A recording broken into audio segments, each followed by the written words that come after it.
universal set and complement of a set. Universal set contains all possible elements of the set under consideration.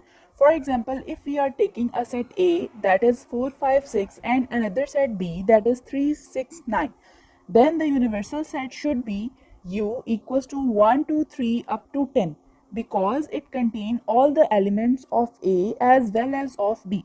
It could not be U equals to A, B, C up to Z on this condition. Similarly, if we are taking a set L equals to P, Q, R and another set M equals to X, Y, Z, then the universal set should be A, B, C up to Z. I hope you got this. Now come to the complement of a set. When we subtract any set from universal set, we will call that set as complement of the set. For example, U minus A equals to A complement.